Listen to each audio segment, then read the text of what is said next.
Good evening, everybody, and welcome to the iRacing Esports Network for round 8 of the Apex Racing League Touring Car Championship. Andrew Woodhouse and Adam Bath with Sam Kumar on the cameras, bringing you all the action on behalf of Apex Racing TV. And we're here at the Sonoma Raceway in California, in the United States. And Adam, Sonoma, this is the long layout. This is the more technical version of the track, and one which potentially could provide a couple more overtaking places. Yeah, indeed, especially at the back end of the circuit, and I'm sure some of these ARLTC drivers will be getting pretty inventive around here. In fact, the NASCAR Cup Series, I think, have just returned to this layout after racing on the different layout for quite a few years. So, to show you what's going to happen, we've got over 40 cars. The World Touring cars used to come here as well, and from what I remember, they put on a decent show here, and we're getting ever closer to the showdown now. So drivers will be starting to have one mind on the race that they're in, and one mind on the points as well, because as we've seen so far in these really short seasons that we've moved to now, the championship standings are a lot tighter as we approach the showdown. Yeah, just a couple of race meetings to go then before the showdown takes hold. We're very excited for that part of the season, but we've got business to attend to before that. And qualifying well and truly underway. We've had 10 minutes out of the 15-minute session, as you can see on the top left-hand corner of the screen. And it's Ross Balfour who is currently with the fastest time, 138.37, the independent driver for Core Motorsports. And Jack Sedgwick just behind him, Adam, and Sedgwick really has been very, very fast this year. And it's a resurgence for Jake Blackhall in third at the moment. Yeah, Jake Blackhall coming off the back of a very solid race meeting last time out. And he's about with a third place on the grid at the moment. Jason Cooper as well, he's returning to form as well as we approach the showdown too. And Damien Harris has been backing up the last few weeks with a few decent top 10s in qualifying as well. So since the start of this new Audi, which is almost a year old now in terms of iRacing, since it's been launched on iRacing, we are starting to see a few new names start to enter the top 10. Before that, when we were racing in the Kia, it was a very exclusive club. So the likes of Wojciech Savidovic, the likes of Ash Sutton, and Jack Sedgwick as well for that as well. They're starting to compete against some different opponents at the front now. Yeah, this grid's just getting closer and closer every single season, and 1.5 seconds separates the top 28 drivers here at the moment, and a lot of them still haven't set their fastest times that are possible. So yeah, you're right, a few new drivers getting involved in the battle for the wins, which is always exciting to see. And we're looking at David Baker now as he comes through the middle sector. And Adam, the drivers turn off of the Cup layout, down the hill, and then onto this reasonably long flat out section into this tight double apex right-hander, which is actually, the second part is actually very tight. Yeah, we have the choice of hairpins there, don't we? We either have the choice of one, or we have the double apex right-hander that we've got tonight. And it does mean that if you do throw it up the inside into the first one, you do have to be careful, because your opponent could then just slot straight back up the inside on the cut back into the second of the right-handers, and the track really does funnel down into one line after that. So you've got to make sure you get the overtake done before that point. This corner that we're coming up to here, for example, this is a major overtaking spot, and with it being at the end of the lap as well, we could see some potentially race-winning overtakes happening here. Yeah, as you see a few of them, bit of nonsense going on in qualifying. Not surprised with over 40 cars out there. Some drivers getting slightly blocked and doing some blocking in the final corners as Harris starts his fast lap. He's now in behind Baker. Baker's on another lap, so Harris isn't going to be that pleased. I don't think that he's staring at the back of the Pure Sim car.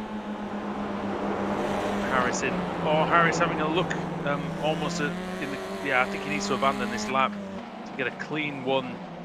We know it takes a few laps, Adam, for this Audi for the tyres to warm up correctly. And we see it in the race as well. Sometimes it can take the best part of, sometimes it's closer to 10 minutes in some of the races that we've had in the past for the times to really start going quite quickly. And if anything, they keep on tumbling as the race goes on. So this 15-minute qualifying session, the drivers don't have too long to get a lap in. And even though we are racing on the full layout here in Sonoma, the lap times are just over 90 seconds, which in an ARLTC car is probably one of the shorter laps that we'll go to on the calendar this year. Yeah, it's surprising because you look at the layout on the track map and it looks fairly complicated, and might think it's a fairly long circuit, but it's reasonably high speed actually, apart from the maybe the very first section on the top of the hill. Yeah, quite high speed sections, and this is really where you won't see probably any overtaking done through this S's section, but as Adam mentioned, into this hairpin. We're going to see a lot. If you're going to make an overtake here, Adam, you've got to do two things. You've got to make sure you don't get put down the pit lane, and you've also got to make sure you don't hit the tyre stacks as well, because that will ruin your day. Oh well, just ask Samuel Lebert about that. Oh. I don't think we're speaking terms 3 years on from that, or whatever. From when I dumped him into the pit lane in a Formula Renault race, there's a YouTube clip somewhere of that. But yeah, you do need to make sure you listen to your spotter, and if they say car outside, make sure that you don't send them into the pit lane, because it is probably one of the longest pit lanes on the ARLTC calendar. So I'm hoping we don't see any of that. As here is Simon Field, one of the Pro-Am drivers. That is just as close as the Pro-Am title fight at the moment, and he's just come across the line. He remains in 28th place. A key position, really, if you know. Oh, as a wheel flies off. Not too sure what befell him there, but yeah, around this region of the grid, 28th, around 20, top 20 and top 30. If you are in those finishing positions at the end of the race, you are in good contention of being in with a shout of being on pole position for races 2 and 3. Yeah, indeed, the reverse grid wheel will decide races 2 and 3's order. For those new to the series, welcome, by the way. Good to have you with us. As somebody, one of the CQR cars goes off there, that's Svidovic trying to come through the hairpin. I think he's going to back off and start another lap, potentially. No, he's going to abandon this lap. I think he's going to come into the pits. In fact, because that's the qualifying session over with. For him, he's not going to improve. This is Tim Greven, and he's coming into the final corner right now. We see he's done 3 green sectors, so he'll be looking to improve from his 20th position on the grid. And can he get maybe up into the top 10? If he makes a big improvement, it's definitely possible. Greven crossed the line then, and he goes into, oh, he stays 20th. Would you believe, Adam? He improved in 3 or 4 sectors there and only stayed where he was. It's a shame, especially with the checker flag. That means he can't improve. Not too much change at the top of the order. I think Wojciech came in with a late lap to go up to 4th, and it means that Sutton has now been demoted to 6th. Here is, coming up to the line, Toby Ward. He is currently in 36th. Is he going to move up any places at all? He stays there with a 1:41. But aside from that, there's not too many more cars out on the circuit setting competitive laps in the moment. Kip Stevens has just come across. I don't know if I think he was going to come across. Where is Kip? He's not showing on the timing screen, so I wonder if he abandoned his lap, which he could well have. You know what? He's not.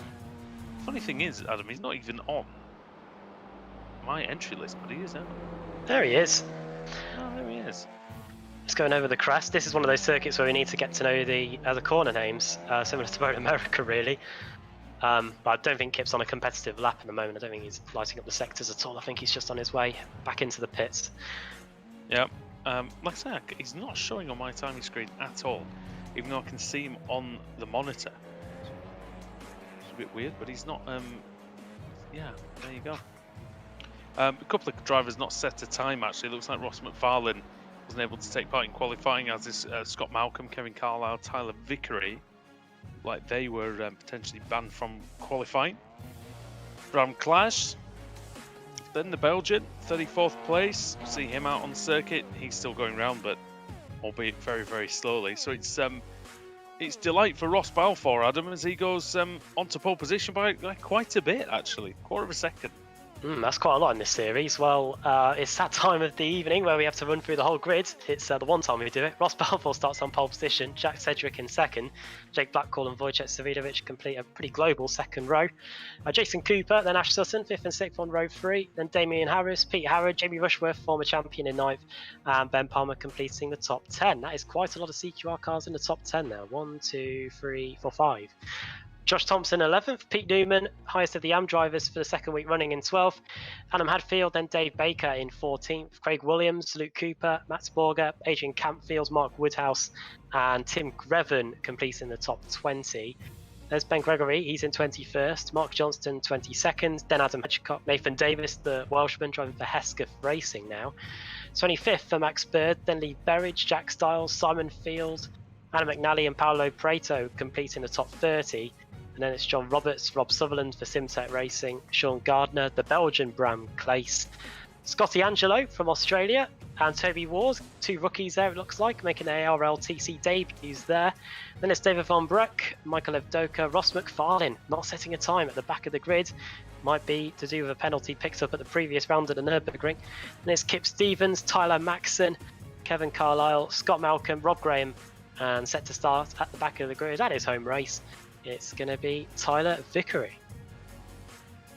All right, well done, Adam, as usual. And just a few seconds to go before the lights will come on. It will be a standing start here at Sonoma, which is slightly unusual for the American circuit. And it's quite a short run into turn 1 as well. It's a very short run into what is actually turn 1, but first braking area of the course is not too far away either. So we'll see what Ross Balfour will do. I imagine he's going to come right across the front of the Apex car, and we'll see what happens here as the lights are on here and the lights are off and the race is on at Sonoma. It's a good start by a good initial getaway by Balfour. Great second phase by Cedric. He's already up the inside as they go up the hill and into 3. That'll be the first time they have to put the brakes on Balfour. Fairly tentative as he looks to maintain his position, going through and staying fractionally ahead of Cedric. Cedric's going to give it all he's got through the next sequence. Balfour still ahead, but Cedric, he might be able to get this up the inside, Adam, as they go onto the long layout. Inside, they've been wheel to wheel for the best part of a third of a lap. Wojciech Savinovic has got the best view in the house pretty much of all this. Shame for John Roberts. It looks like he's already towed back to the pits, and Jack Cedric could be hung out to dry now. Oh, he's touched Balfour. Oh no. Well, that's it. The Apex cars split. Ross Balfour, Jake Blackwell's through as well, and fortunately Ross Balfour, the pole sitter, has been able to hold on to him. Yeah, Savinovic into the lead then, but Balfour, he's not going to be happy with that one. The pole looked like he just got maybe a tiny bit deep into that corner. Oh, Balfour's now hit the Pure Sim car. That might be Ash Sutton. In fact, I think it is Sutton that's gone a bit wide after the contact. So everyone's still filing through this S's section now, and this is the part of the track, Adam, where there's no real passing can be had. Not sensible passing anyway. Oh, definitely not, especially into this corner. Seen a few audacious overtakes happen here in the past. No runoff area there at all. And now coming up to the major overtaking point on the circuit, the 2 CQR club cars look like they're going to have an overtake. Sutton up the inside and nearly gets past Balfour. He is past Jason Cooper though, or he's kept Cooper at bay, I should say. And who's that in the? That is Pete Howard and Damien Harris, very close to each other as well as we come through the final corner. Yeah, Palmer just ahead of them as well. See Harris in the fiercely forward car, the third of the black and yellow machines.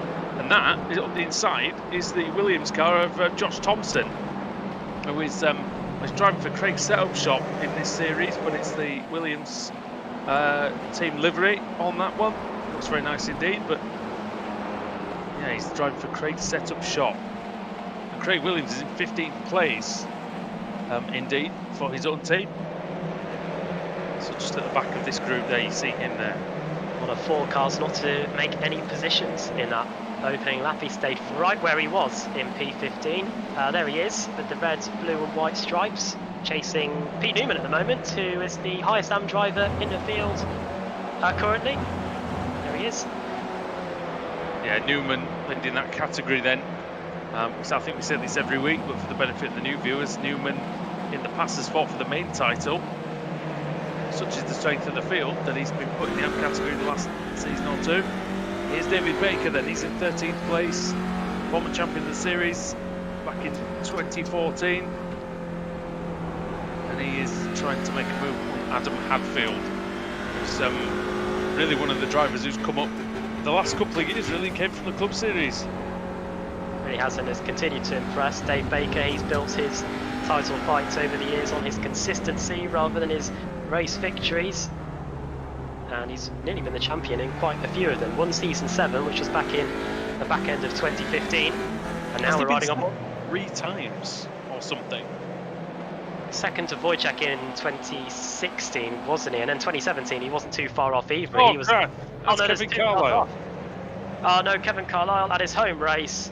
It's Graven. It's Graven as well, who's around at the hairpin. Now, do we see a move? Do we see Carlisle actually attempting a move? He's going up the inside. Oh no, he's not attempting a move. Oh, Greven hits him. Oh, and they go into the tyre stack. Oh dear. And I think that might be, don't know if that's Scott Malcolm or Kip Stevens who got collected in that, but... Oh, sorry, not Scott Malcolm, Rob Graham, potentially. Oh, off! that's Canfield. Yeah. Adrian Out of the Canfield. way. Well, we saw in the ARLTC series that he ended up crashing with James Salt on the first lap the other night, but yeah, another early issue for Adrian Canfield, sadly. Slow. Oh dear, now there's more contact. That was Paolo Preto coming into contact with, was that one of the TechSense Fitside cars? I looked away at the timing screen for just a quick moment. Well, have been. I couldn't see it on my screen, I'm afraid, that one. But change of lead. Oh no, it remains, sorry. Wojciech Savinovic at the front. Jake Blackhall trying to get past Jack Sedgwick going into the final hairpin. Is he going to look at the inside there? No thoughts about it there as the cones get kicked up. Those tyre stacks, as we've seen from the replay with Kevin Carlisle, they definitely are solid, and if you hit them, you are going to damage the car, as someone might have done in the back of that shot. I did see a tyre fly off. I saw a wheel, yeah, I saw a wheel flying around. I wonder if that's a little glitch at that corner. We have seen a couple of little glitches with the new damaged model that wheels go randomly flying. Josh Thompson sets the fastest lap in 9th position. There he is. He's chasing down the two CQR club cars. Pete Harrod and Ben Palmer are his immediate targets. Thompson, who qualified at 11th. He's not quite he doesn't have the domination that he has in the World GT Championship here, Thompson, in terms of his pace, but he certainly has got a lot closer to the front in recent weeks. And Hadfield now, Adam, is right with another champion, in fact, Jamie Rushworth. Rushworth back in, was a champion before we started covering the series. Back then they were racing in the Kia Optima, that was front wheel drive, this Audi is front wheel drive, that's probably where the similarities end between them. Round the outside goes Hadfield. Rushworth though, he'll have the inside for the next right-hander, and he's able to make sure that he stays just ahead. Hadfield's though got a decent bit of speed, but as he touched on at the beginning of the show, this is very much one line through here. You've got to use the curbs as well. They're pretty lenient on these Audis. Now we plunge down the hill towards the penultimate braking zone on the circuit, really. Flicking the car there. A little bit of braking on the dirt there, that's not going to help too much in terms of the grip, but is Hadfield close enough to lunge it on the inside? No, he isn't. He decides to stay in behind Rushworth, who goes a little bit deep there into the final corner. This might open him up to attack. Yeah, and he does get a better exit than Hadfield, but it's only fractionally, and he just slots in front. I wonder if Hadfield might have a look up the top of the hill as Ash Sutton goes fastest of all in 5th position. Hadfield, you see though, Adam, he tried to shape up for an inside move there, but the way that approach to the tight right-hander curves round, he just had too far to go. Yeah, try as he might, he couldn't get by. This right-hander here is very difficult to get an overtake done, but if you do get alongside, you can make it work. Here is Ash Sutton, the fastest man on the circuit, 1:38.8 on that last lap. He's got ahead of Balfour indeed, very recent. Yeah, we did see him keeping Cooper at bay on the opening lap, but since then, he's been able to gain a spot up into 4th. The podium positions and the bubbly are just a couple of tenths of a second ahead, just half a second in fact, to Jake Blackhall, heralding from Australia. Ash Sutton, former British Touring Car champion as well. The question now is, Adam, is Wojciech Savinovic almost beginning to hold this group up, because he was looking strong at the beginning, but he's now sort of been reeled in a bit by Sedgwick, just 0.4 of a second now. And it seems like he might sort of be not intentionally backing them up, but just as a result of maybe everyone being quite evenly paced. It's quite remarkable really that I look at the championship standings and have to scroll down to see where Wojciech Savinovic is. He's in P15 as someone, sounds like they clipped the wall. Oh, someone's in the wall. It's Adam Hadfield. Oh no, we were just talking about him. Oh, and he's been clobbered into as well. That was, might have been Field who ended up coming in there. Oh, it's Berridge. But let's see what happened to Hadfield then. Oh no. Oh no, he flips the... He got out wide, didn't he? And then clipped the concrete wall. Oh yeah, you don't see that happen too often. Got speared across the track. Oh, and then Berridge, well, there's nothing you can do about that situation really. It's definitely not what happened in the NASCAR race last night. I don't think we'll be seeing any middle fingers from Hadfield at all. But he's back in the pits, that's a shame. He'll be hoping for better things in race 2 and race 3. Might receive the verbal middle finger, potentially. Who knows? But we're on board now with Luke Cooper, one of the leading drivers in the AM category. He's in 15th. Oh, and he's gone a bit wide there, and Mike Johnston trying to seize the opportunity. The Irishman up the inside. Gosh. And that is the Pro-Am Championship leader, demoted a spot. Johnston through. Luke Cooper has a relatively comfortable Pro-Am Championship lead. Of course, all things will change when we get into the showdown, but right now he's got behind him Ben Gregory in 17th place. There he is, the independent. It was a feisty battle, that was. And yeah, Gregory, who started in 21st, having a good run. Michael Evdoka's actually having a great run. You see him at the back of the shot in the blue Texense Pitstime Motorsport car. He started in 38th position, Adam. He's made a great start, really tremendous. Oh, and he's going up the inside of Gregory. That's a lovely one. Into the hairpin, great move there. And that's 17th position for Evdoka now. Yeah, if ever there was the epitome of an overtaker, that right-hand hairpin at the end of the lap, Michael Evdoka's on Ben Gregory would be the perfect one to look at, really. Straight at the inside, made sure he got to the apex and has a fantastic overtake. Here is Nathan Davis. He's got Mads Borger, who was very good at the Nürburgring last week in one of the reverse grid races. Behind him, oh, and who's this? Lee Berridge. Oh no, Berridge. He's been touched and there's a wheel flying, and that's Simon Field, his teammate, going through as well. I think Berridge was being maybe a little bit optimistic there, looking for the inside. Quite enough space, I think, to make that one work. He's going to have to now pray that his car's not too badly damaged, that he can't finish less than 2 laps down and score some points. Ash Sutton then on the prowl. He's got past Jake Blackhall, and now he's off after the 2 Apex cars, Sedgwick and Svidovic. They are the same team. Sedgwick has different colour for his personal sponsorship reasons. And Balfour is past Blackhall as well. We just saw that at the right-hand head, well, the double apex hairpin at the back end of the circuit. So that's Balfour chasing after Sutton. He's up to 4th place. Blackhall's lost 2 spots in the space of a lap. Yeah, he has indeed. And well, Blackhall, can he make any sort of recovery on Balfour? Thinking about Michael Evdoka's run, 21 places gained, of course, while we look at this battle. We said it would be fairly hard to overtake here. He obviously hasn't had any trouble. No, he hasn't. New PBs by personal best from Svidovic, Sedgwick and Sutton. Sutton the quickest out of the top 3 on that last lap, the only driver to remain in the 1:38. But here is Ben Palmer then, trying to get past Jason Cooper, who had a good qualifying, has lost a spot since the start of the race, but that was to Ash Sutton when he overtook him early on. Ben Palmer not going for a move up the inside here, but he's another driver that we see in the top 10 on a regular basis, and here he is again, up 3 places, started just inside the top 10, and here he is riding in 7th with his teammate Pete Harrod behind him in tow.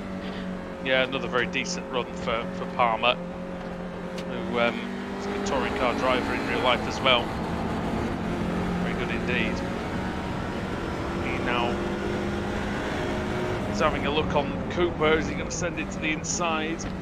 Definitely thinks Cooper has enough room. And just behind them, look, is Pete Harrod, who's trying to get interested. The new World GT champion as of Monday.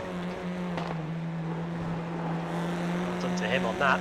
Driving GT3 cars and driving touring cars. I think there's probably a little bit of crossover, especially in the World GT with the format of that's pretty similar to this. 20-minute sprint races. Well done to Fiercely Forward's Damian Harris as well. The team will be very happy with that. The likes of Paolo Preto and what have you have got a pretty decent driver on their hands now as we approach the showdown. Yeah, certainly do. Harris, excellent driver. He's shown that in these first few races of the season.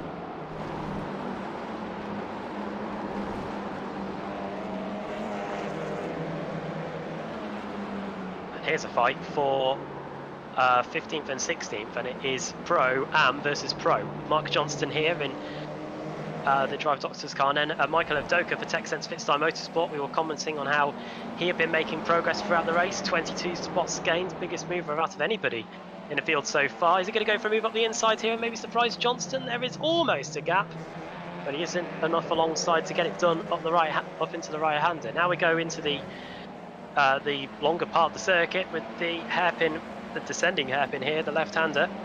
He looks like he's going to try and set Johnston up here, going for the very wide entry and then late apex to exit the corner.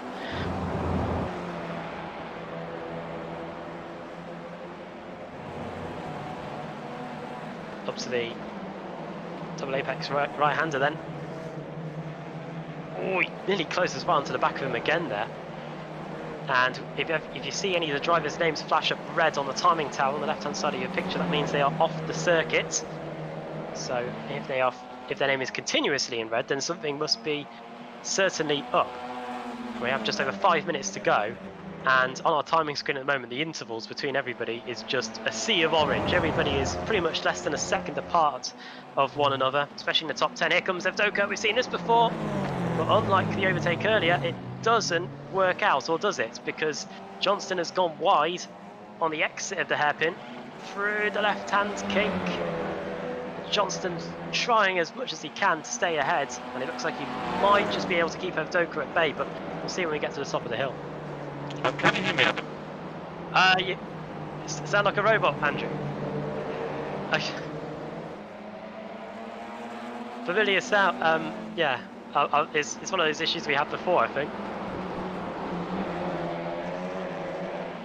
I hope the black screens haven't come back. Anyway, oh, Johnston gone wide, has gone wide.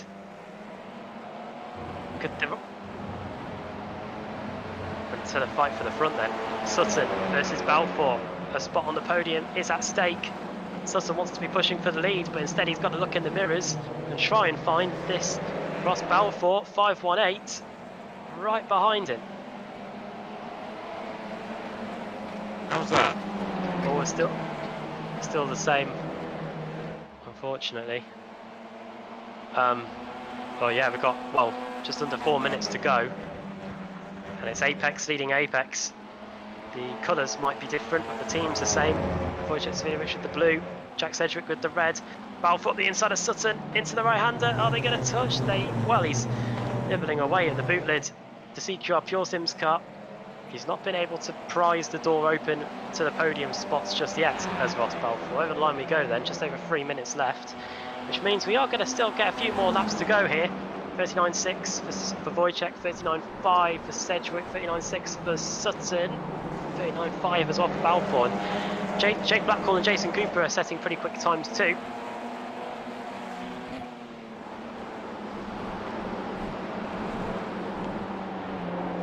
Oh, here we go.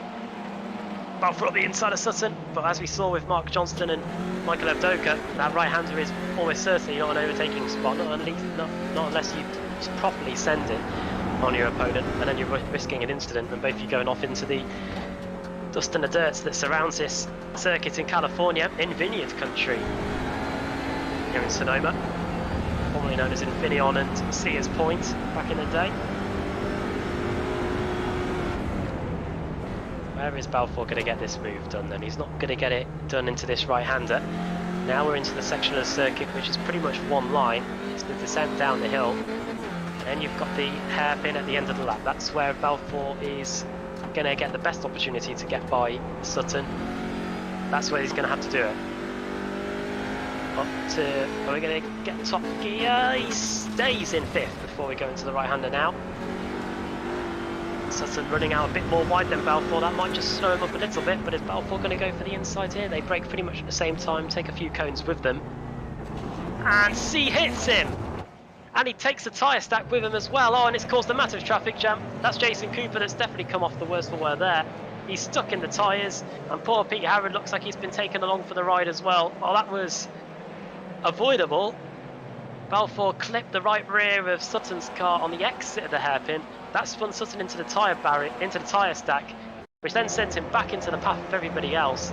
Jason Cooper and Pete Harrod have picked up quite a lot of damage from that. Here's the view from outside of Ross Balfour's car.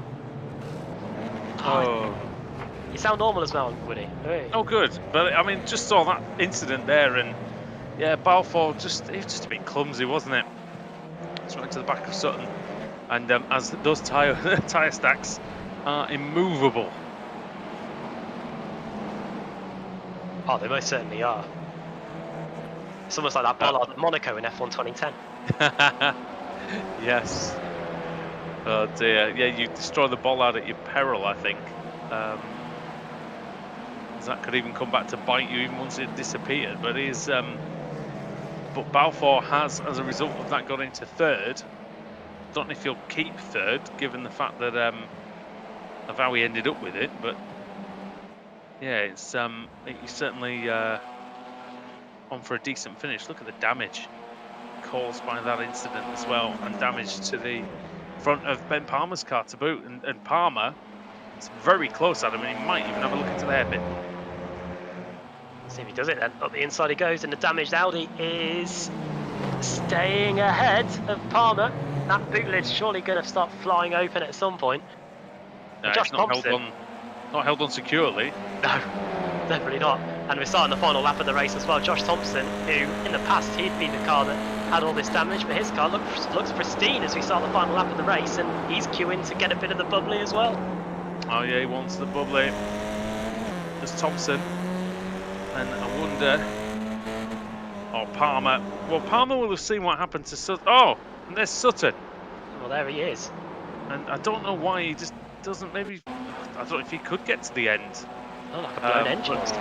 I suppose he'll be just one lap down, won't he? Yeah. But yeah, oh, he's blown the engine. And that is why he won't continue. And that'll be down to the damage, surely, the cooling issues. Oh yeah, we had that in the 24 hours at the Nürburgring. So the same car, yeah. Damage that front grille at your peril. We still won after a blown engine, though. Yes. Wojciech Savinovic, well, he's driven a really, really good race. He made those big moves early. I don't know if that was the key for him. Definitely did. Started. I mean, he punted thingy, didn't he, to get the to get the lead. But once he got the lead, you know, I suppose he kept it. Oh yeah, we've seen in these Audis that overtakes at the start of the race are pretty crucial. Poor Balfour after all that. As long as he can stay in third, it'll probably be damage limitation for him as Wojciech, I should say, backs it into the final corner. And it looks like it's going to be a 1-2 for the Apex Racing team. Here he comes then across the line. Wojciech Savinovic wins at Sonoma. He wins race 1. We'll have to see whether the stewards will allow him to keep hold of that. And likewise, Ross Balfour, whether he'll be able to keep hold of his third place. Jack Sedgwick in second, but they've come through there. Thompson, Palmer in fourth, then Thompson, Harris, Blackhall, Rushworth, Baker and Newman is the top 10. Williams very nearly just got ahead of Newman, in fact. Sorry, of Harrod. Oh no! Oh dear! Oh, and the mirror's gone. Oh, and then they've all gone. This properly disintegrated the rear end of that Automech car. Dear me. And Woodhouse limping home on 3 wheels or something. Yeah. Well, like his wheel had disappeared. I think he managed to sort of magnetise back onto the car. But yeah, damaged car for Woodhouse at the end. 31st for him. It's not often you see him down all the way down in 31st, but I don't know if he gets on quite as well with the Audi as maybe he did with the Kia. There are similar traits to Zandvoort about this circuit, and from driving around there, it's a circuit where you've got to find the rhythm, and if that takes a long time, then it is going to be difficult to get those overtakes done. And here comes Tyler Vickery. Going to do the reverse grid in a moment. I wonder if Tyler Vickery could be a contender for it. Anyway, he comes across the line in 39th place. Ross McFarlane only 38th. Not too sure what happened to Ross in that one. I thought he'd be flying up the field after serving his back of the grid, but yeah, just the one position gained, in fact, from where he started.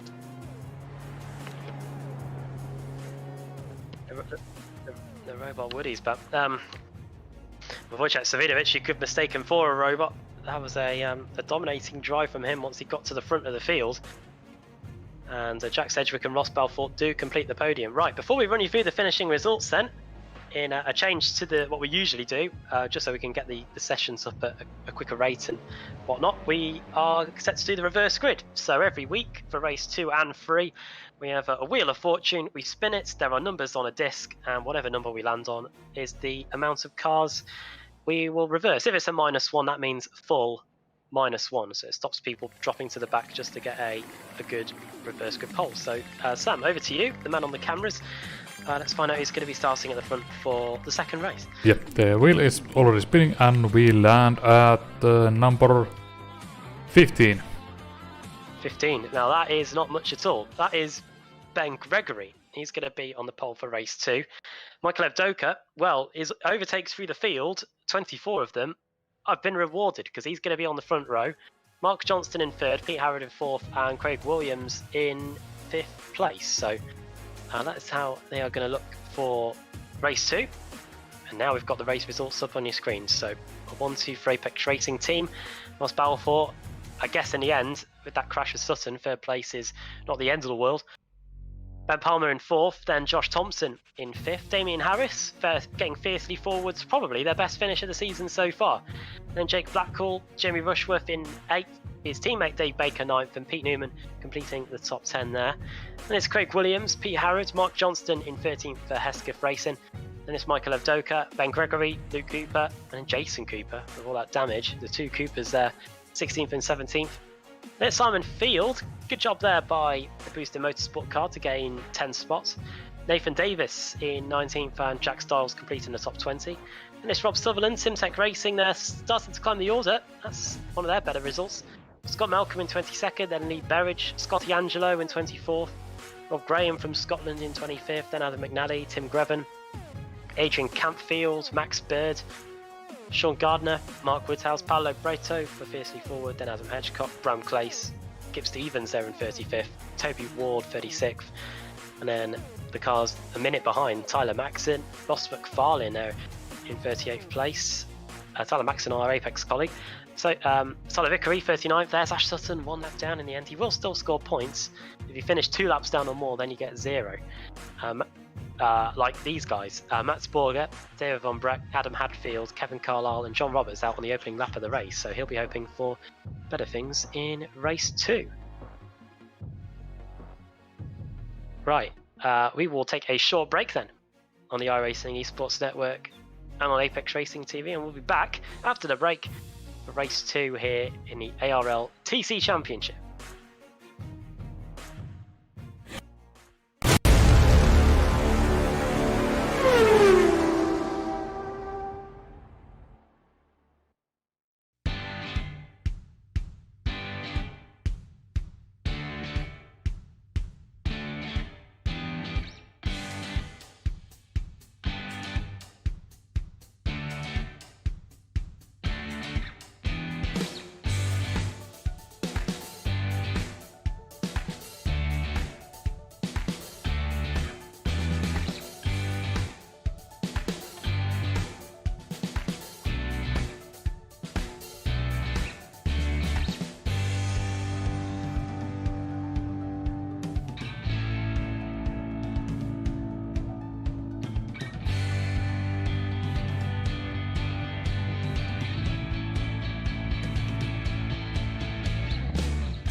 Welcome back to Sonoma in the Apex Racing League Touring Car Championship, live on the iRacing Esports Network.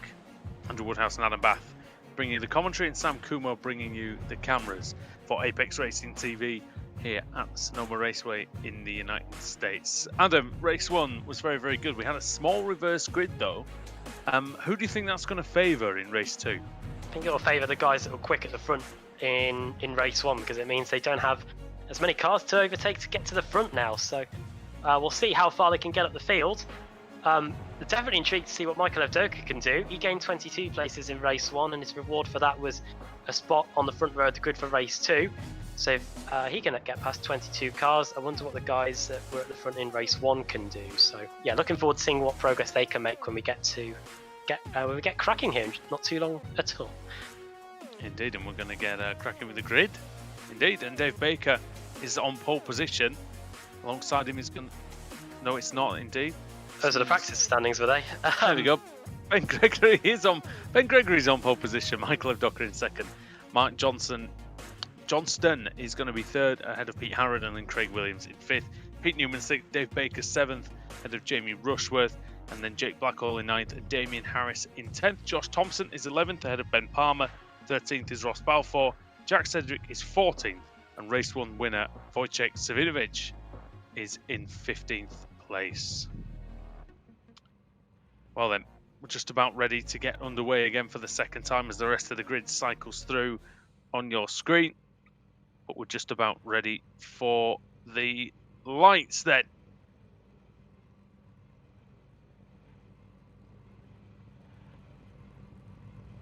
Here we go. 5 red lights, and when they go out, we'll be racing here at Sonoma. The lights are off and the race is on. The flag man goes mental on the standers. Gregory also gets a brilliant start, and he gets ahead of him. Avdoka gets a great start ahead of Gregory. Straight away, Avdoka's form from the first race coming through and starting in the same vein that he finished that one. Johnson into third ahead of Harrod. Williams in fifth. Williams coming under pressure though from Pete Newman. Over the top of the hill we go then. There's the quick guys from race 1. They are already trying to get their way through the field. They're side by side in some cases. Ross Balfour's wheel to wheel with that's Ben Palmer, and Jack Sedgwick and Wojciech Savinovic aren't too far away from one another either as we go into the infield section. Jason Cooper trying to get past Wojciech Savinovic as well, sorry. Sedgwick being taken then by Palmer, or at least trying to take Palmer, I think. And then Palmer now is going to surely defend the inside line into the hairpin. Sedgwick trying to go all the way around the outside. Palmer holds his ground on the cleaner line. And now going through the S's, they're going to have to sort this one out. As they're still side by side, Adam, but it looks like Palmer. Palmer, I thought he had the high ground there, but he's still going to have the inside for the hairpin if he can stay alongside Sedgwick. But the question is, can he? And no, he can't. Into the hairpin we go then. Wojciech Savinovic.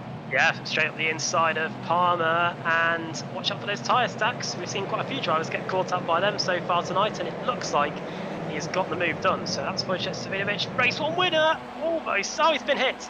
He wasn't clear enough, but thankfully he's able to stay ahead. Yeah, just about keeps it. Avdoka then extends his lead. He's in front by 1.1 seconds. Oh, and that is Palmer up the inside of Savinovic. And Cooper takes advantage and also goes through and into 15th place. Savinovic down to 16th. Gregory and Johnston very, very close together in the battle for second. Johnston is getting harassed by Harrod as well. So let's see then if Gregory, who's running as an independent in this series, can stay ahead of Johnston. Oh, and there's a bit of contact there, Johnston and Harrod. I think that was just about fair. Both of them wheel to wheel at that point. It wasn't as if Pete Harrod bumped his way to get past. He was up the inside at that point. Is Johnston going to return the favour potentially of the inside here? No, he doesn't. But Gregory is the next victim on Harrod's card. He is just a couple of attempts of a second ahead. There he is in the white and green car. And then Michael Avdoka is just starting to edge clearer now. He's got a 1 second lead. Yeah, Docker, I believe, with the flag of Northern Ireland on his car, the Irish flag on the timing tower. I'm not going to get into the complications of any of that, but if Docker leads the way, then, and he's pulling away nicely from Gregory. You can see how he's looking very, very nice and calm indeed, and car doing everything he wants it to do at this point. Pete Harrod having a look now at Gregory as he's dispatched Johnston, who's now coming under pressure from Williams. And Dave Baker's in sixth position, Adam, which is always a nice sight to see. In his customary sixth spot. He's already gained a spot to be there, but I'm sure he wants to push a little bit higher. Fastest driver on that last lap was Jack Sedgwick at the end of lap 2. And behind Baker is Pete Newman, highest Pro-Am driver in race 1. In race 2, he is the third of them, with Gregory leading the way there, Johnston second, and then Pete in P3. And he's got Jake Blackwell, who was pretty quick in race 1, right behind him. If it wasn't for that run-in with one of the walls earlier, Blackwell could have been even higher. But right now he's doing a good job back in the top 10. And he's trying to get by Pete Newman. I don't know about you, Adam. I'd be quite happy if I finished sixth in every race, to be honest. Oh yeah. It definitely enhanced my average finishing position, that's for sure. And here comes Craig Williams having a look on Mark Johnston. This is on the outside. Johnston late on the brakes as he tries to stave off Williams, but he can't do that. Williams goes through into fourth position. Meanwhile, Harrod was having a look at Gregory, and Harrod's car dancing all over the place as he tries to get through. This is a battle between Harris, Rushworth and Jack Sedgwick. And Thompson and Balfour coming to blows. That's going to be a good one. Look at the way they attack that penultimate corner. Looks like there might be a move shaping up just in front of them. That is Baker up the inside, and Mark Johnston's just been rammed into by Newman. Pete Newman, yes. So a bit of late braking going on there, you could say. You can see where, you see by the damage on Johnston's car and the damage on the front of Newman's car exactly what's happened to them. Oh, good grief. Both the same shape of damage. Palmer sets the fastest lap then, 139.84, 14th place. Blackwell looking back then at Pete Newman. You can see the damage caused to that Sim Sports Racing USA car. Just hope his engine doesn't carry the same fate that what happened to Sutton at the back end of race 1 there. So most of the time Sutton, well, we've got 3 guys charging through the field as it happens. Ross McFarlane is in 22nd place, Ash Sutton is in 23rd place, and then Adam Hadfield's in 24th place, and they started 38th, 40th and 43rd respectively. So they've had a great run so far, Adam, not without a bit of contact, it looks like, for McFarlane at least. So right hand, there we go. It looks like there's an Audi-shaped hole in the back of McFarlane's car there, and interesting to see why McFarlane was so far down the order after race 1. But here he is in 22nd place in race 2, and Sutton, if these two carry on at this rate, then even if they don't maybe get such a high finish in race 2, they should be in contention for being towards the front end of the grid for the final race of the day. Yeah, definitely, and they'll be wanting to get into whatever as good a position as possible. Look at this at the hairpin. It's Williams. And Williams is trying to get through on Gregory. Gregory on the inside. She's going to turn into the outside, in fact, for the first real corner of the lap. First legitimate braking area. Here it is, and Gregory stands his ground. Does it very well. Williams now getting pushed on by Pete Harrod. It's Harrod trying to make some kind of a move himself, trying to forge an opening, but not able to do so. Williams placing his car quite well. And this is the problem, Adam. We say this every week, isn't it? If you try and come out of line to make a move, look at all those drivers just waiting there for you to make a mistake. Yeah, if you do run wide of this circuit, you are in danger of losing half a dozen spots at least. The interval screen on our timing screen is just a sea of orange, and in most cases red. Most cars are separated by less than 0.2 of a second, which is remarkable. Yeah, this is the battle for third place. It says fourth, but class is towed back to the pits. So here comes Johnston. And oh, bash into the wheel arches of Johnston goes Harrod, and Harrod goes through. Blackall's the next one in line to try and get through on Johnston. His pack split up a little bit now. You can see in the background. Actually, that was Ben Palmer and Jamie Rushworth going at it with Wojciech Svidovic, which looks like a great battle as well. Blackall, what's happened to Blackall? He's off. He's back on, but now he's 3 wide at the hairpin with Sedgwick and Harris. Oh, wow. Harris is on the inside. Oh, my word. That's close, mate. That is very close. You're always in danger if you're on the outside of that hairpin of just getting caught up in someone else's accident. Here we are, fight for the podium spots, is it? It's Williams versus Baker. Williams is out of control. Oh, he manages to sort of corral the back end of that car. They wanted to break away from him to the top of the hill. Baker still involved in the action, trying to get through. This is what we love about the ARLTC as well. I think we've got 5 different teams represented in the top 5. We've got Avdoka for TechSense, Fitztai, Ben Gregory running as a privateer here. Craig Setup Shops, Williams in 3rd. Then Dave Baker for Pure Sims in 4th. Harrod for CQR Club in 5th. And then Mark Johnston for Hesketh Race. Oh, I think it is Hesketh Racing in 6th. Yeah, Avdoka has had everything his own way so far. He's 4 seconds clear, but that's why we're not showing him, sadly. But this is the battle for 2nd position. You can see the teams of the drivers there on the timing tower briefly. But yeah, this is brilliant jockeying for position as Newman and Balfour then going side by side. They're just ahead of Thompson. Thompson doesn't need an invitation, Adam. He'll certainly try and make something happen if he can. As will Jack Sedgwick, in fact. Let's look at that. We're getting a close-up view of what's in the back of the Audi. And it's not the weekly shopping. Oof. Very good. Oh, there's going to be a massive... Yeah, there's a massive... Yeah. Concertina there at the hairpin. He did in fact hit Newman, did Thompson there, but just a light tap won't damage the car, it doesn't look like. Sedgwick having a look on Thompson. So this will be a good battle if it comes to fruition. And behind them, Harris having a look on Blackall. I wonder if he'll be able to try and get anything done there. It looks like Blackall stood his ground that time. Svidovic on Palmer this time. Well, that's Palmer bounces across the curves, loses a lot of momentum. Adam Svidovic goes onto the grass. He tried to carry all that speed around the outside there, did Wojciech, and it looks like it's worked out to his advantage. He's up into 13th. Watch out for Jason Cooper and Jamie Rushworth here. These two are there at it as we go down the hill.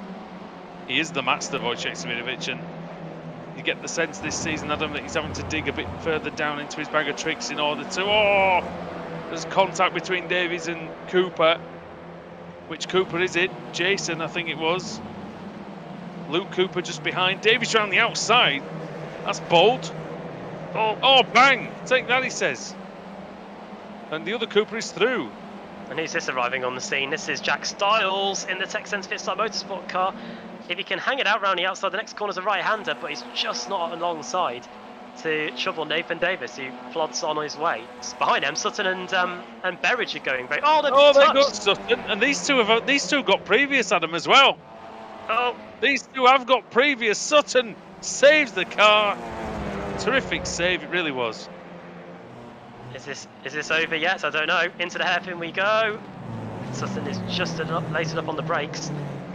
We've seen these two clashing in the past, haven't we? Maybe last season, I think. We've had a couple of ding-dongs.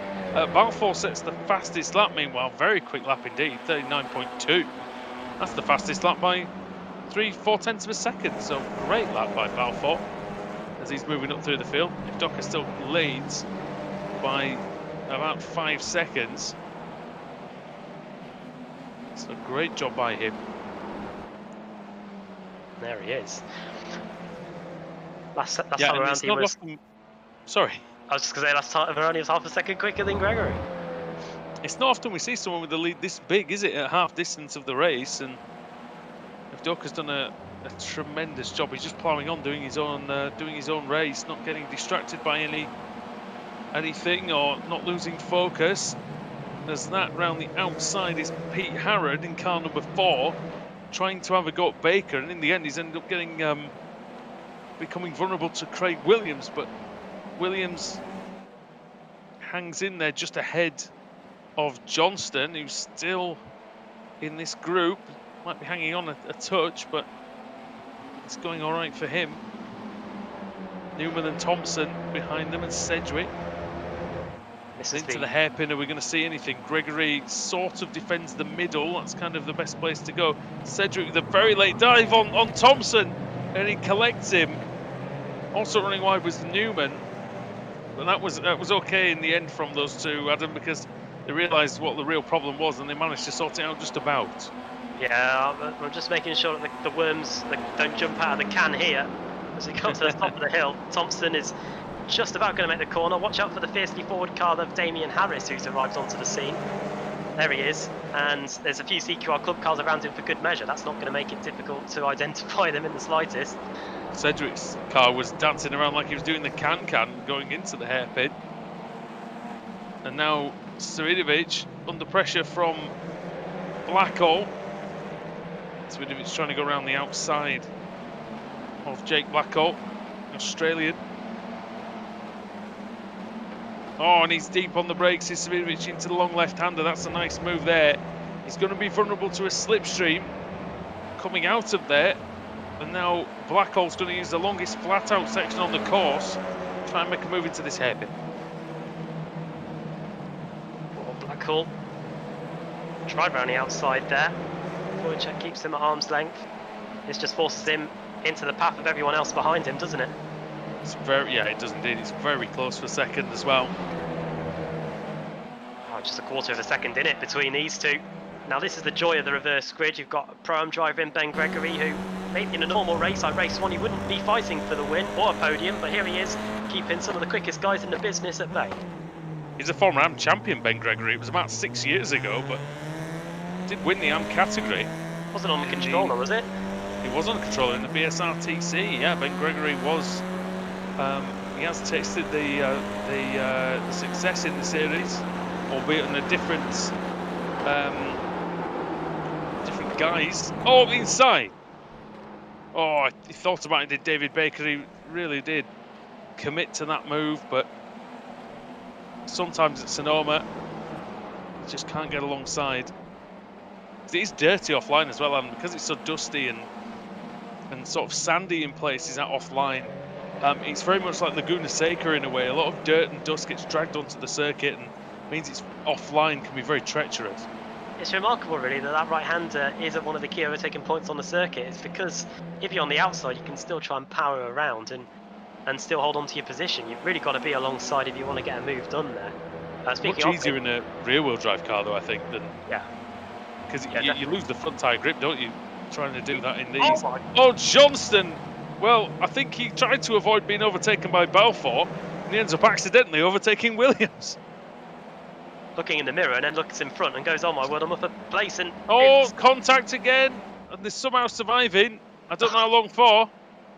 He's done it. Oh. Johnston through into fifth. Balfour looks like he's going to take full advantage as well and move up into sixth place too. That's tremendous touring car racing, and Newman and Williams have collided. Bit of netcode on display. It looked like Thompson having a think about the move up the inside to the hairpin, but he knows that can end badly. Newman goes very wide. Thompson's going to try and sneak up the inside, and he has done just that.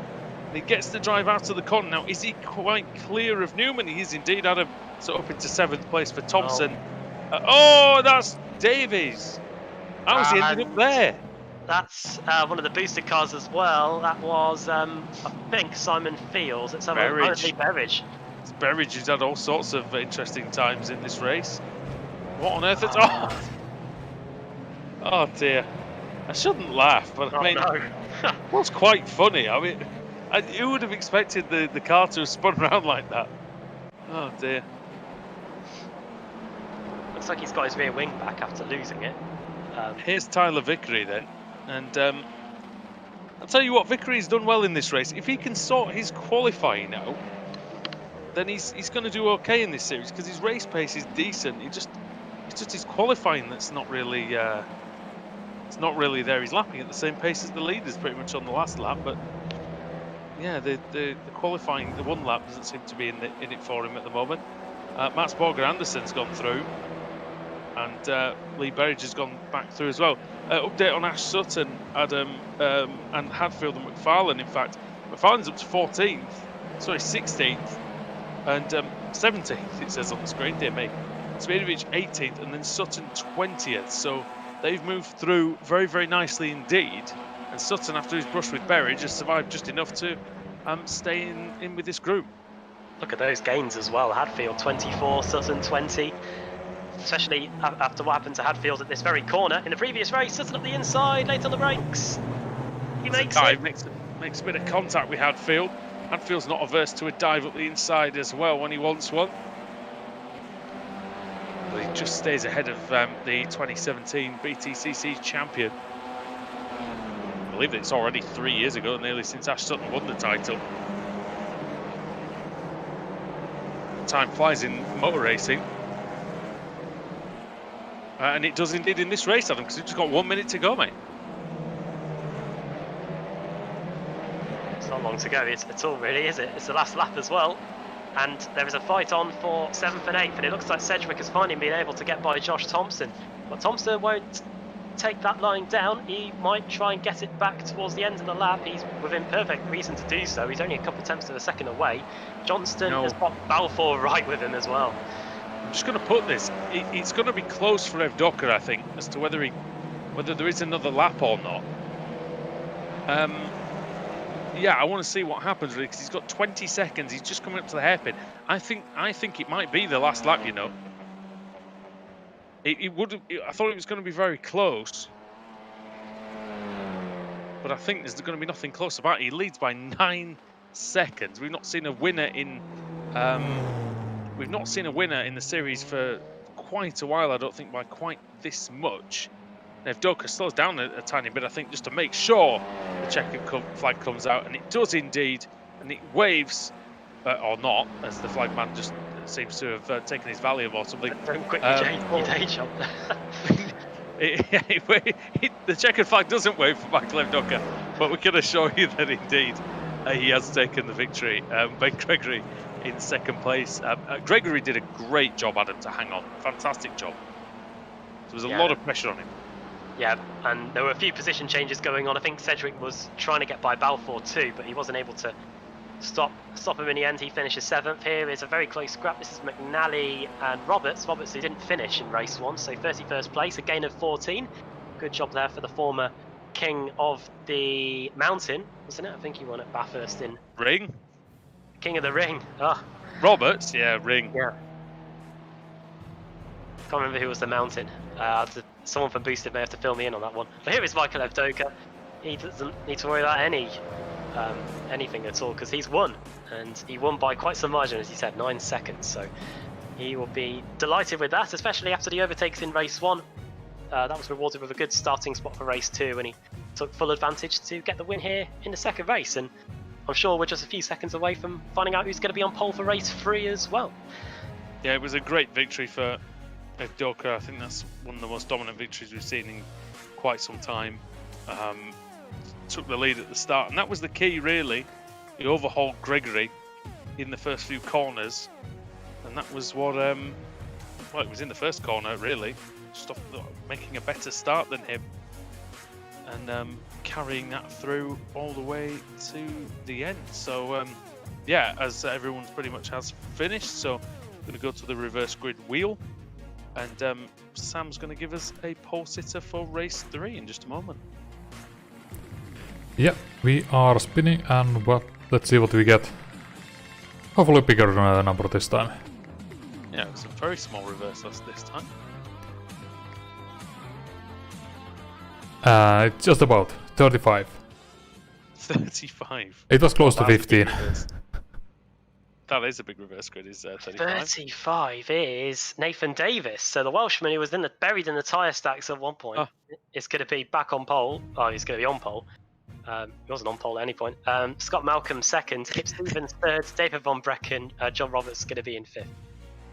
He's going to be happy with that one, is Nathan Davis. I'm sure Mark Johnston, even though he's got 5th place, will be quite annoyed that Davis has managed to get on pole again. we'll see if Davies can do anything about it, as the finishing order is on the screen. Let's run through it then. So Michael Avdoka wins for Texense Fitztime Motorsport. Ben Gregory, fantastic display to get second place and keep some of the quickest drivers in the business behind him as well. Dave Baker on the podium, couldn't get by. He was 3/10 of a second away in the end. Pete Harrod in 4th, Mark Johnston in 5th for Hesketh Racing, pulling off a fantastic overtake to get up there as well. Ross Balfour couldn't get by him and finished in 6th. Jack Sedgwick 7th, getting by Josh Thompson in the closing stages. Pete Newman 9th and 10th for Craig Williams. Jake Blackwell, the Aussie, 11th. His teammate Ben Palmer 12th. Then Damien Harris, Jason Cooper and Jamie Rushworth in 15th. Luke Cooper 16th. Then Ross McFarlane. A good drive through the field there to get 17th after starting outside the top 30. Wojciech Svidovic 18th. 19th Adam Hadfield and Ash Sutton from the back to 20th.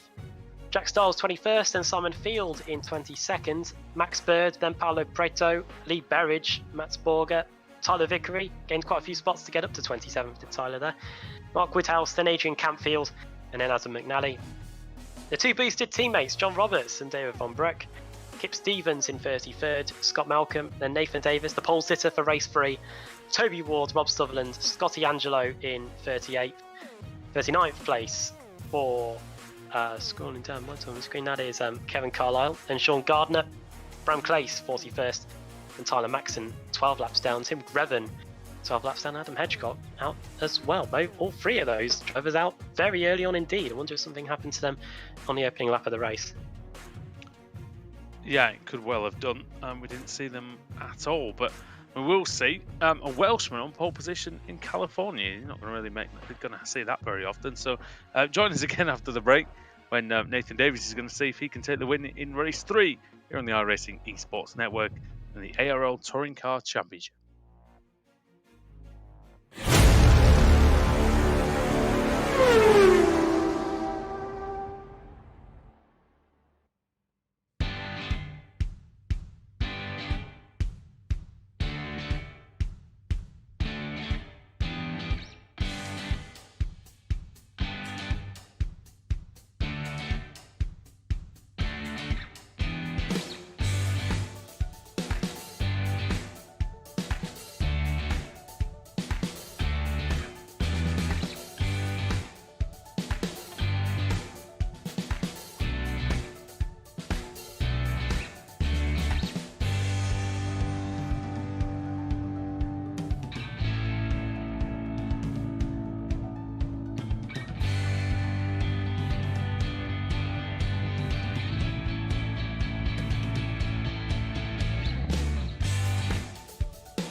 Welcome back to Sonoma for the final time tonight here on Apex Racing Esports Network for the Apex Racing League Touring Car Championship. Andrew Woodhouse and Bath with you, and Sam Kumar on the cameras again. And Adam, well, that second race was a small reverse grid, so we had some really tight battling at the front. This time it's going to be more traditional reverse grid with 35 cars reversed, the big one. Yeah, that's pretty much most of the whole field reversed for the third and final race of the day. Means that after fighting their way through to the front in race 2, the quick guys in race 1 are going to be even further back than they were before. So should make up for some pretty interesting racing. We saw the likes of Sutton and Ross McFarlane, two very quick guys that we normally see at the front in race 1, starting at the back in race 2 and gaining just under 30 places to get towards the midfield. So watch out for them and watch out for everybody else trying to get some positions early on. And here is the grid for the third and final race of the day. It is Nathan Davis from Wales on pole position, with Scott Malcolm from Scotland in second. Kip Stevens in third, then David Von Breck fourth. Then it's John Roberts, Adam McNally, Adrian Campfield, Mark Woodhouse, Tyler Vickery, and completing the top 10 from Norway is Mats Borger. Watch out for fiercely forwards Paolo Preto. He's in 12th place. Damian Harris, who joined them recently, has been doing a solid job for them. Speaking of Harris, there he is in 23rd place. Ross McFarlane and Ash Sutton, who were very quick in race 2, they're 16th and 19th. Wojciech Savinovic, their race 1 winner, in 18th. And the likes of Jack Sedgwick and Josh Thompson, who are fighting near the front, bless me, are they're in 29th and 28th place. Here come the lights then. You did well to get that in time. Here we go then. You ready for the start? I can't see it, I'm afraid, Adam. Sorry. The lights are out, we're away then. Nathan Davis leads. He's got a very good jump away from the line. Scott Malcolm remains in second place. David Von Breck looks like he's already got past Kip Stevens. Is Kip going to look up the inside? He is a former champion in this series. Former guys, as the cars across the inside of the circuit there. That looked like Jamie Rushworth in the CQR Pure Sims car. He's dropping down the order as well. Look at this, wheel to wheel in the fight for third up the hill. Stevens takes a huge amount of curb and pretty much forces David Von Breck to take evasive action in the process. Kip Stevens' teammate Adam McNally on the inside, and he is through. So great start from Adam McNally, taking advantage, and he's up into third place as Jack Stiles and Max Bird are both stuck together on the infield. What a shame for those two, and it looks like they may just about get going, but here we go.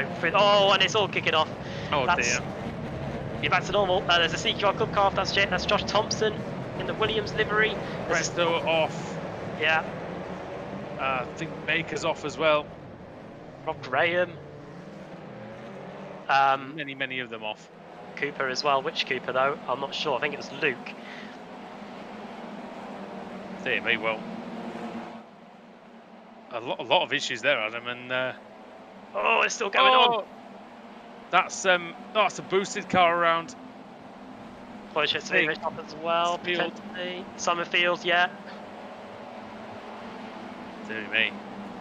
There's Cedric, and he's just punted Blackhole. I think he made contact with him to the hairpin. How did all that start then, Adam? I didn't quite see it. Well, it looked like it began in the carousel. We joined it mid-accident. There's a pink car there which has got a right front wheel missing, so they are not going to be going anywhere. That is Adrian Campfield that is going anywhere. Yeah, it's a long way back to the pits from there, isn't it? Oh yeah. Campfield. There's a lot of Ross McFarlane's car looks like it's missing actually. Bent and badly buckled is the front of the Texans Fitzstein Motorsport car, but Nathan Davis leads the way then. 1 point. I don't know the lead actually, but he's in the lead ahead of Scott Malcolm. 1 second. These guys they'll be loving that crash at the start, won't they, Adam? Because it's giving them a decent advantage. Oh, that's Sutton off with Anderson. He was on the grass there, trying to get by. Oh, there's contact.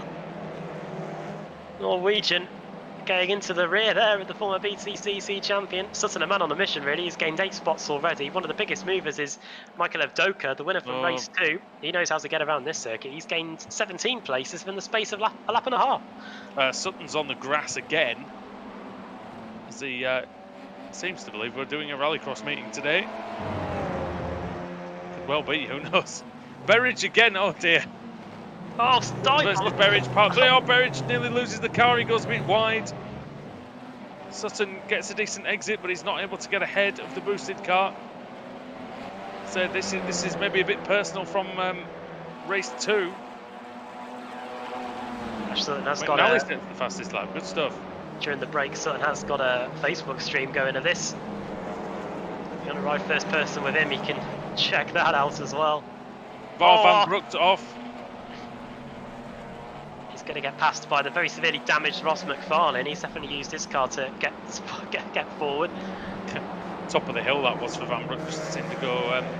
If he just went a bit wide, or maybe he got an assistance, but yeah, slowed him down a little bit. Oh, Vickery maybe went into the back of Blackhall slightly, but Blackhall pushed wide, and they're ahead of Williams.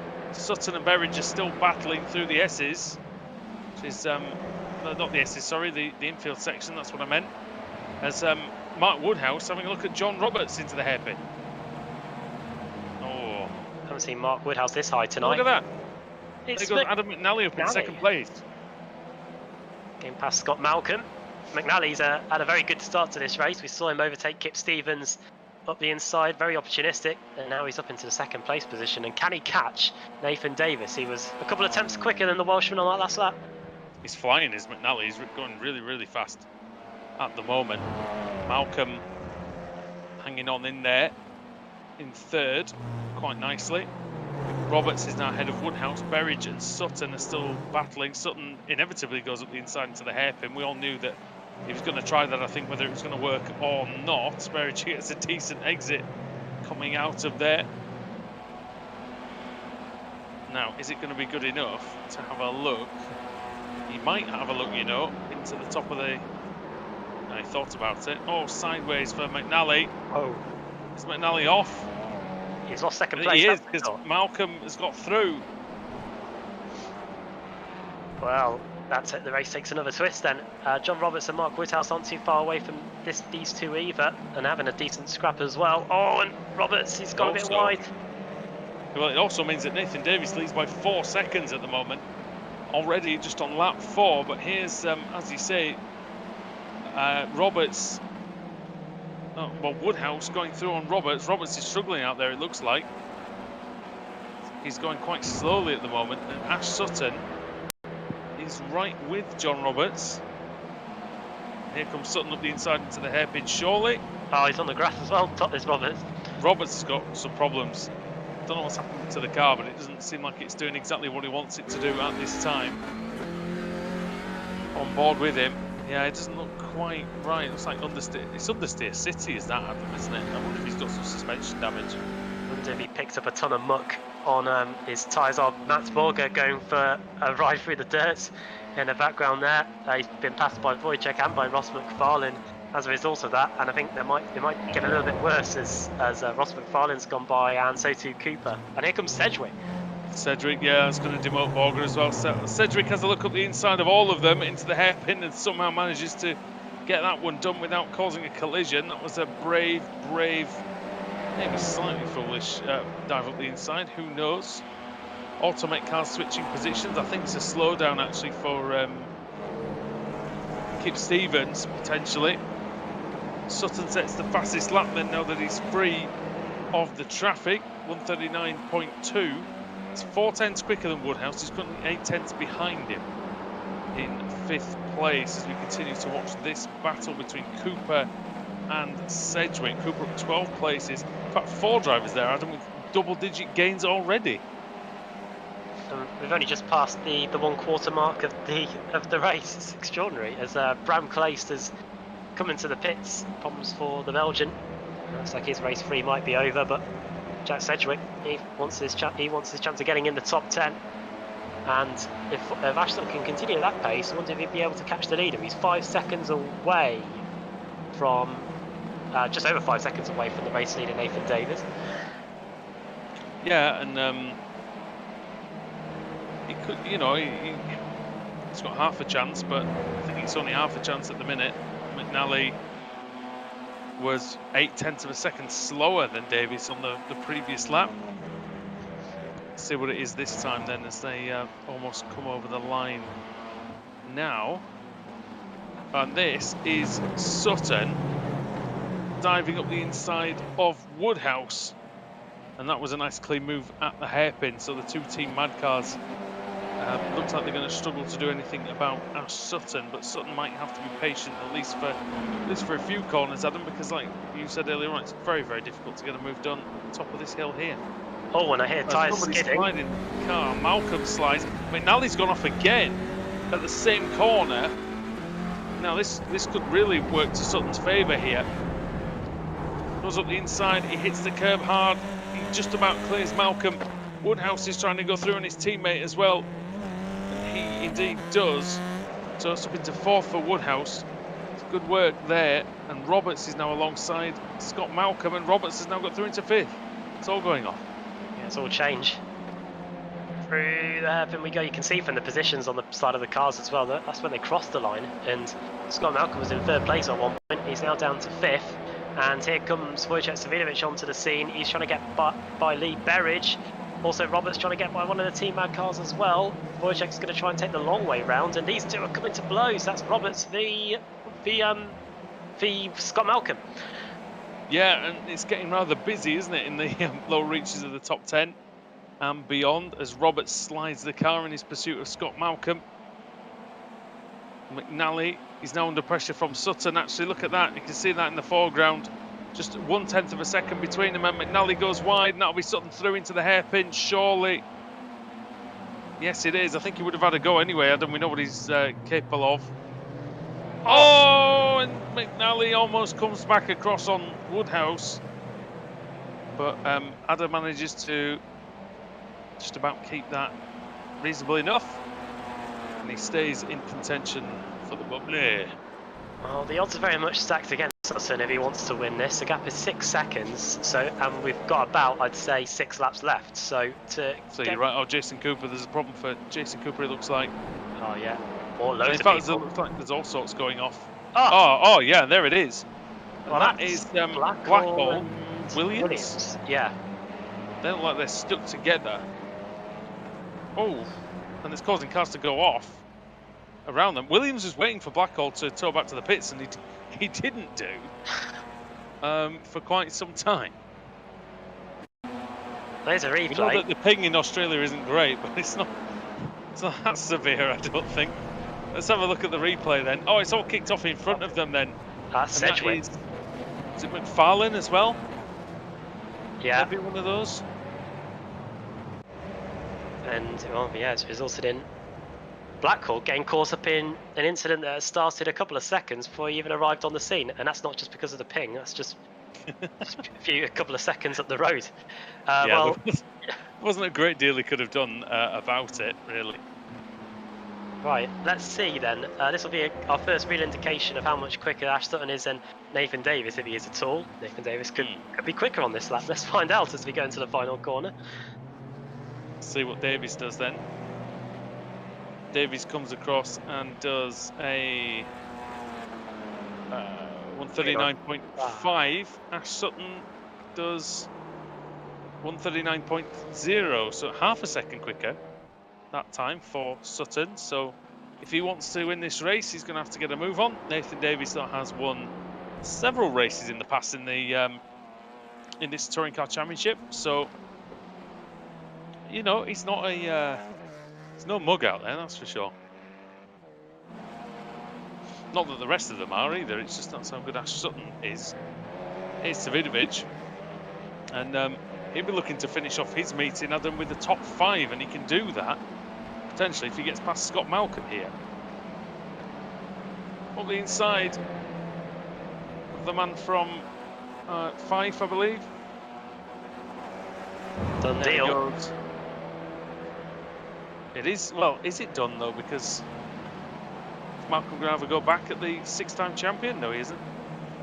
Smidovic maintains that position. I know I'm slightly biased on him, but I do love the blue livery of the Apex car. Really does pop on the screen.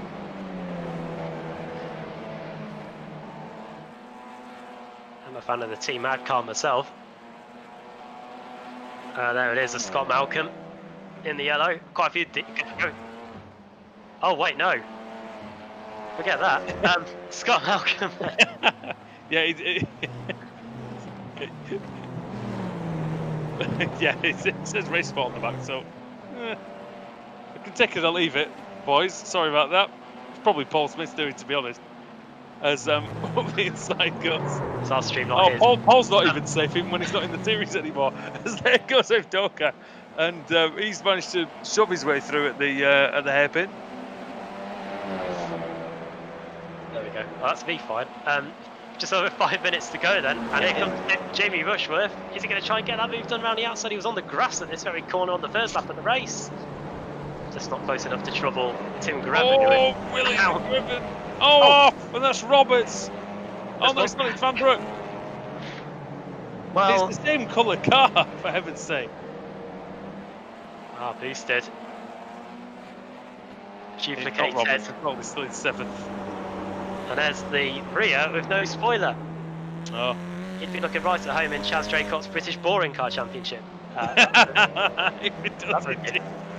It's doing a great Jetta impression out there. Oh dear. Well, some would argue it's just a Jetta anyway. But there you go. That's for another discussion. Evdoka off though at the infield section. Dear me. Probably for the race 2 winner. That's not what you wanted in this final race. Fight for third is on. There's some bubbly at stake, and it's between Adam McNally and Mark Woodhouse. Is there some Excite energy at stake? Oh, he's gone wide. Is Adam McNally? I've given him free sponsorship plugs there, but it still might not help him. As my namesake tries to go around the outside of McNally. Can my namesake hold on to it on the inside? Oh, Bosch! Let's just hold on. And this is just allowing Wojciech Smidovic to just reel them in, isn't he? It's just bring it to me, my friends, and I'll. That's a way to lose 2 places, isn't it? Is invite Wojciech Smidovic into your battle. Let's be honest. No offence to these guys, but Smidovic has been doing it for a long time. And he has been doing it very, very well for a long time. 6 titles on a Thursday night for the Polish driver. Ash Sutton, of course, won the big one in the real life. Oh dear, as that's a bad line there. And that's going to allow Smidovic to get a run. Although Woodhouse has got a run on McNally. I wonder if he's going to try something, because he might need to avoid being overtaken by the Apex car. And Smidovic going the long way around in this double Apex corner. Woodhouse trying to hold his ground on the inside, but Smidovic gets the momentum. He gets to drive out of the corner, and he passes him for 4th position. And as you say, the bubbly would be the next one, be the 3rd position, and that is held by Adam McNally for the Automech AM team. McNally in the AM category. I think possibly he's better than that, maybe. But he's holding station. Oh, and Smidovic has been hit by Woodhouse, and he's very lucky to avoid the tyre stacks. Balfour goes past Cooper for 10th. Meanwhile, in the background, I think Roberts might be in a bit of strife here, because Sedgwick's going through. That is John Roberts, and as you can see, it is a very similar colour scheme to that of David Van Broek, as we mentioned earlier on. That's possible again as well. Yeah. 3 minutes to go then here, the ARLTC. Race 3 of the day at Sonoma in America. Just think where we head to next week. Next week will be the penultimate race meeting of the regular season. It'll be at Lime Rock Park. Oh, there you go. That will be. Oh dear. I mean, it's going to be good. It's going to be mental, but it's going to be good. Here's Balfour. We might have to get the yellow flags out for that one, I think. So for the occasion, you know. Ross Balfour goes past John Roberts. That's been a popular corner to get moves done, actually, hasn't it? More popular than the first corner, I must admit. We've seen most of the cars. Yeah, it's they're quite a off. rubbish overtaking place in a front-wheel drive car, actually, is turn 1, isn't it? Now, here we go. Ross McFarlane and Jack Sedgwick trying to get by Scott Malcolm here. Might be Malcolm's toughest assignment to date, keeping these guys at bay. Well, Malcolm's car is very, very clean, but you wonder when you look at Ross McFarlane's car and the car of Jack Sedgwick, how long it's going to stay clean for. To be fair, if you just defend the inside here, Adam, you've pretty much got the defence kind of nailed, and you don't really lose that much time. Malcolm's trying the long way round. He does get a good exit. Is it enough to stave off his fellow countrymen here?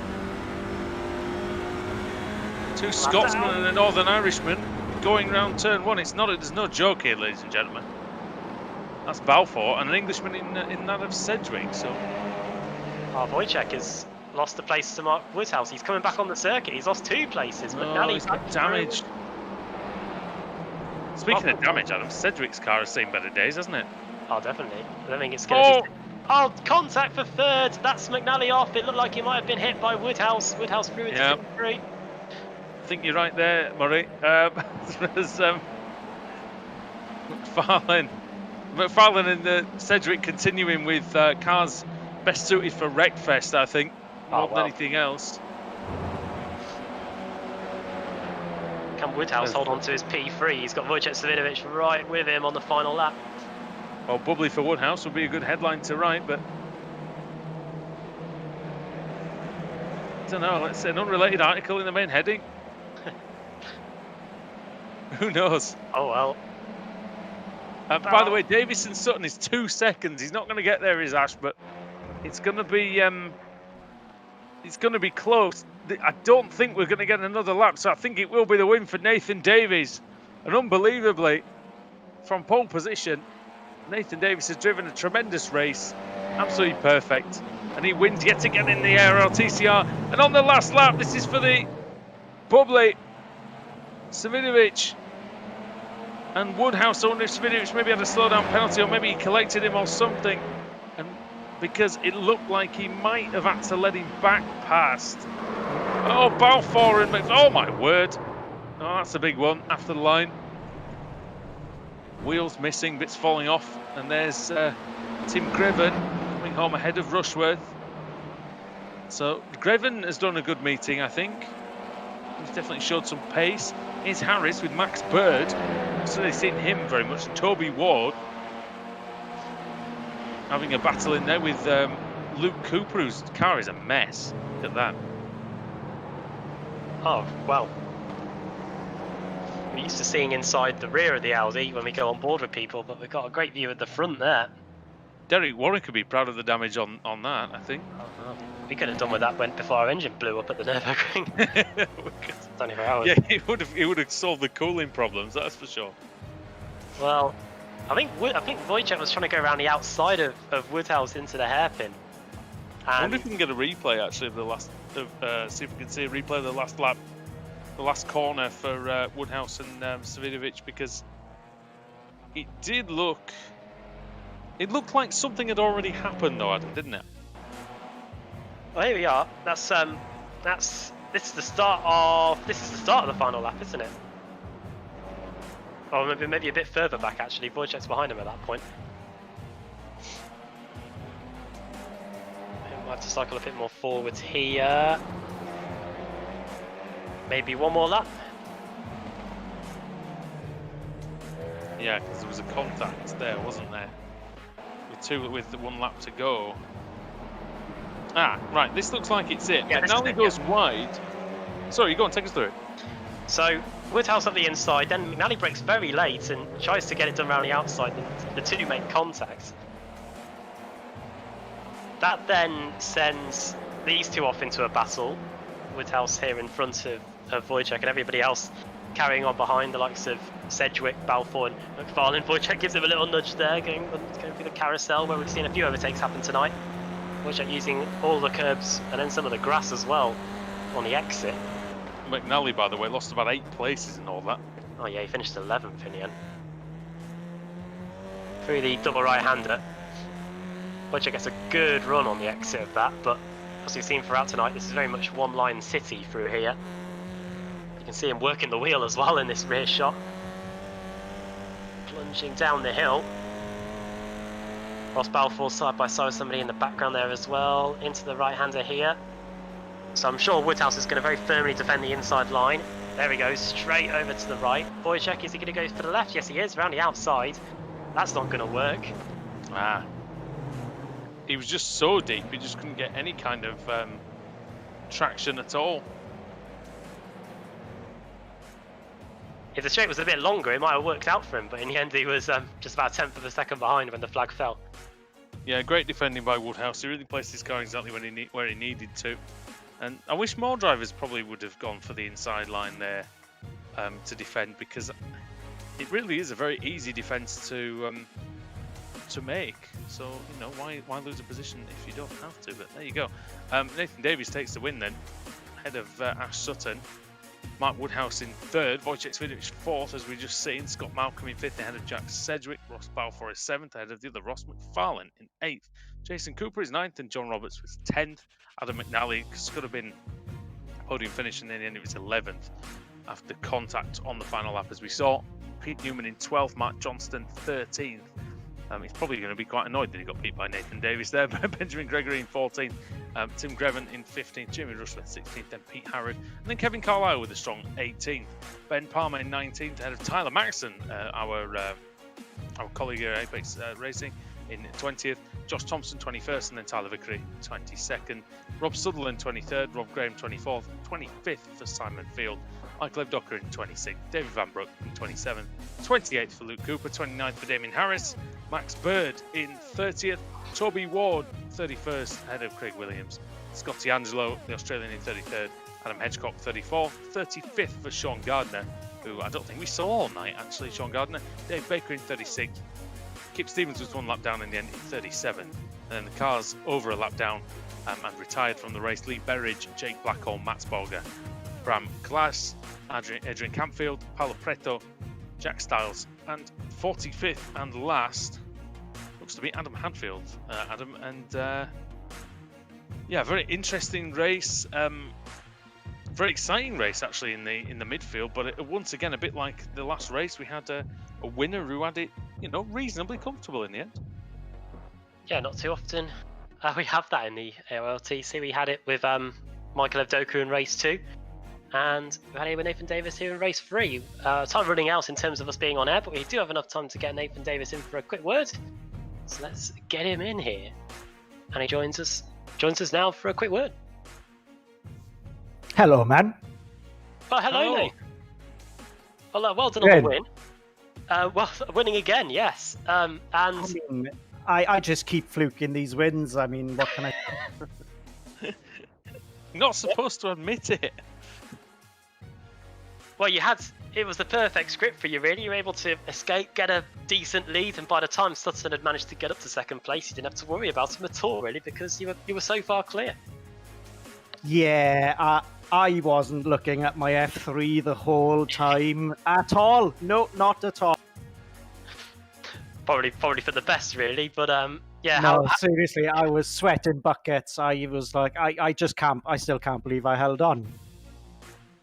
Oh, Ash, I mean, I'm imagining Ash is pretty seething right now to have a Welsh person beat him. So I don't know. He's got a live stream going, so you can probably go back and see his reaction if you want. But race 3 aside, how's it been out there today? The reverse grid obviously helped, but it looked like you were right in the mix in the 2 races as well.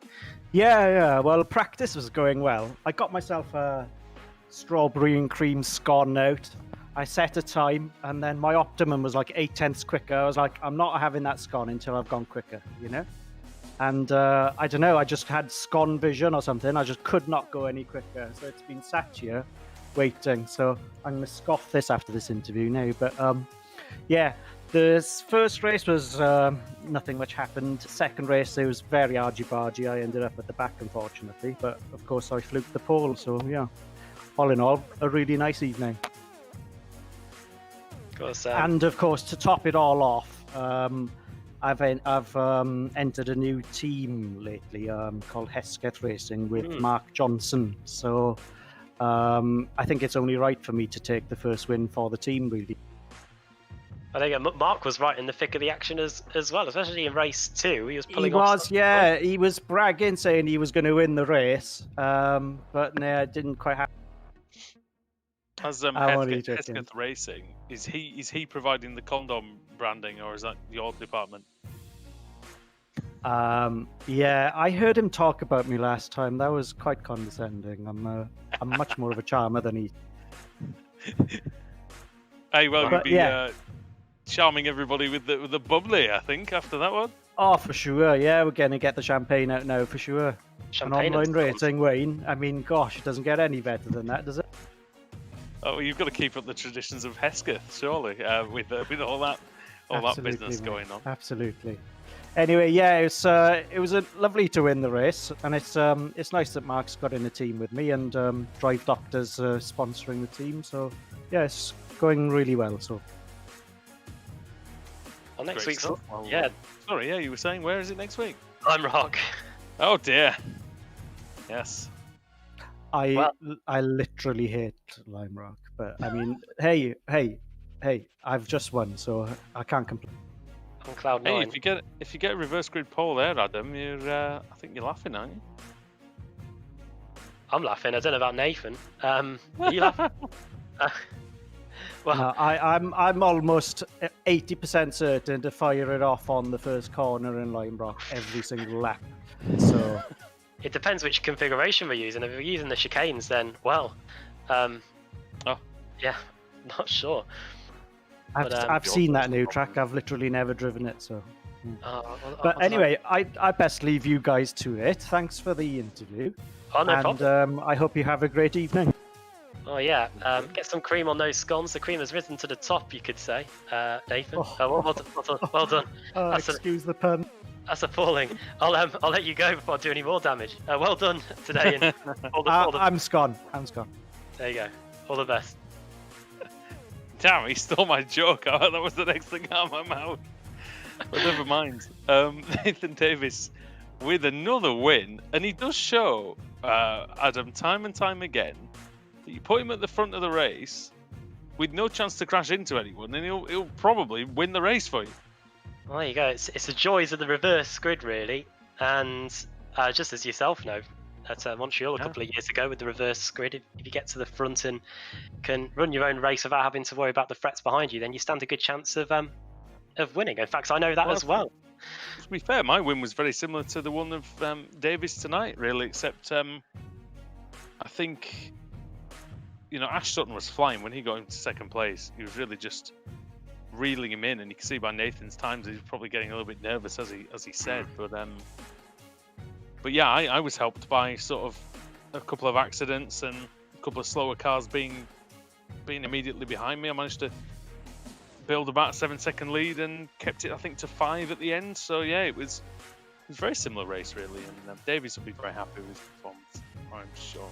We're going to see if we can get hold of Ben Gregory, I think. Let me just see if I can go and grab him. Well, Ben Gregory joins us now in the commentary box. Ben, can you hear us? I can hear you. It's very quiet, mate. It's very, very quiet. Try again. There we go. Yeah, there we go. Hey, there he is. Former AM champion, Ben Gregory. Must seem like quite a long time ago, but we've had some very good results today. Second place, in fact, in race 2. A couple of years, I think, since I've been in this series, even when it was back under a different name. But yeah, that was the sweatiest I've been, not including the heat. It was bloody good race. It looked like it was a lot of fun out there, and really defending was kind of the order of the day for you in race 2. Would you say? I'd say it's a fairly reasonable track to defend on this one, but you still have to be precise and you still have to not leave any spaces, really.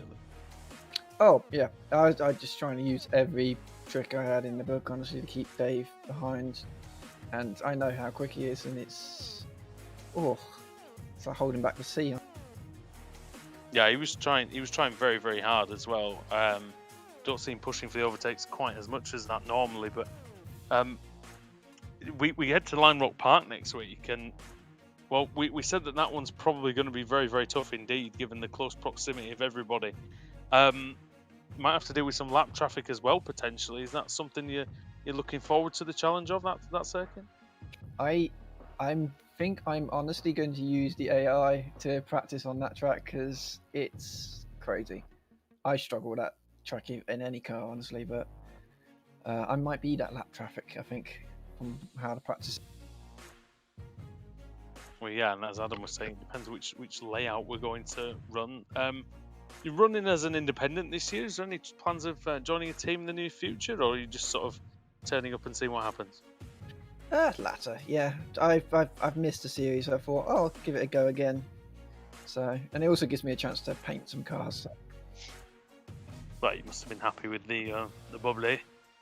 Oh yeah.